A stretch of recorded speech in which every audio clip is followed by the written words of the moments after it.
പെരുന്നാളിന് ഉമ്മാനെ പേടിച്ച് വീട്ടിൽ നിന്ന് ഓടിയ ജസ്ന സലീം തംബ്ലൈന് കൊടുത്തിട്ടോളി. എൻ്റെ പൊന്നാര മക്കളെ, എൻ്റെ പുരയിൽ നെയ്ച്ചോറ് എന്ന് പറഞ്ഞാൽ എത്രക്ക് മനസ്സിലാവും എന്നറിയില്ല.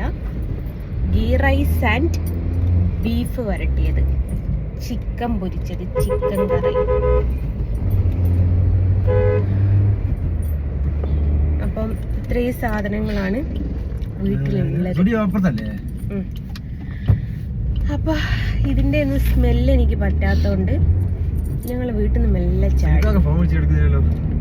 അത് ഞാൻ താമരശ്ശേരി പോയി നോക്കാൻ വന്നിട്ടാ. അപ്പൊ അങ്ങനെയാണ്.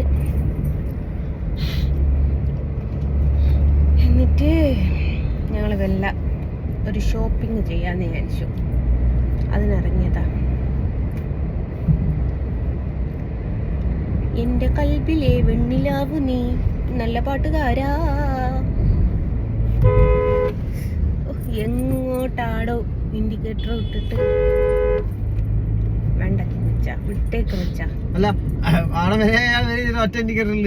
ചില മണ്ണുകളൊക്കെ ഉള്ള പരിപാടി അതാ. പെട്ടെന്ന് വരൂ, ആട്ട് ഇൻഡിക്കേറ്റർ ഇട്ട് ആട്ടേക്ക് കയറ്റി. പോലീസ് മാമ, പൗലോസ് മാമ.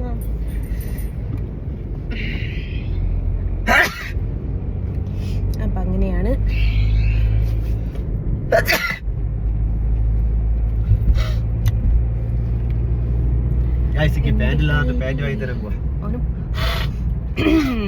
പറയണ്ടല്ലോ ഗൈസ്. ലിപ്സ്റ്റിക് ഷെയ്ഡ് എങ്ങനെയുണ്ട്? എനിക്ക് ഇന്നലെ ഒരു തന്നതാ, ഫാൻസി. അപ്പം കളിയായിരിക്കും ഫാൻസിന്ന് ലിപ്സ്റ്റിക് അല്ലാണ്ട് ലിപ് ലൈനർ തരാൻ പറ്റുമെന്ന്. ചുമ്മാ തന്നതാ, ഫ്രീ ആയിട്ട് തന്നതാ. Orange fancy. ഓറഞ്ച് അല്ലേ, മറ്റേത് ഓക്സിയാ. രണ്ടെണ്ണം ഉണ്ടല്ലോ. ഷാനൂനൊക്കെ അല്ല, സിനൂൻ ഇന്ന് എവിടെ പോവാനുള്ളതെന്നറിയോ? സിനു എന്ന് പറയുന്നത് എൻ്റെ മൂത്ത സഹോദരിന്റെ രണ്ടാമത്തെ മകനാണ്. അപ്പൊ അവൻ ഇന്ന് പെരുന്നാൾക്ക് പോകാനുള്ളത് മൈജിയിലെ ഷാജിഖാന്റെ വീട്ടിലേക്കാണ്. അപ്പം മൈജിയിലെ ഷാജിഖാന്റെ വീട്ടില് എന്തൊരു പരിപാടി ഉണ്ടെങ്കിലും സിനു എന്നുവെച്ചാൽ മൈജിന്റെ ഓണറാട്ടോ ഷാജിഖാൻ എന്ന് പറയുന്നത്. അപ്പോൾ എന്തൊരു പരിപാടി ഉണ്ടെങ്കിലും സിനും കമ്പനിക്കാരും ഇവരൊക്കെയാണ്. അളിയൻ്റെ രണ്ടാമത്തെ അനിയനാണ് അവിടുത്തെ കാര്യങ്ങളൊക്കെ നോക്കുന്നത്. എനിക്ക് ഐഫോൺ 15 പ്രോ മേടിച്ച സമയത്ത് 2000 രൂപ ഡിസ്കൗണ്ട് ഇട്ടിട്ടുണ്ട്. അതും ചാർജറും തന്നിട്ടുണ്ട് കേട്ടോ. അപ്പം നിങ്ങൾ വിചാരിക്കും 2000 രൂപക്ക് ഇത്ര പറയാനുണ്ടോ? ഇത് നമ്മൾ ലോഞ്ചിങ്ങിൻ്റെ അന്ന് 15 പ്രോ ആർക്കും ഒരു 10 രൂപ കുറച്ച് കൊടുക്കൂല. പക്ഷെ എനിക്ക് 2000 രൂപയും ചാർജറും തന്നിട്ടുണ്ട്. അപ്പം അത് ഇങ്ങനെയായതുകൊണ്ടാണ്.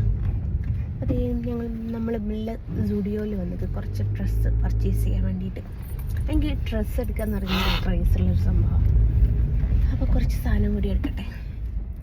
ഒരു ടാറ്റ ബാബ പറയൂ. എൻ്റെ കൈയൊക്കെ മാറിപ്പോയി തോന്നുന്നു. അങ്ങനെയാണ് താമരശ്ശേരി സുഡിയോ.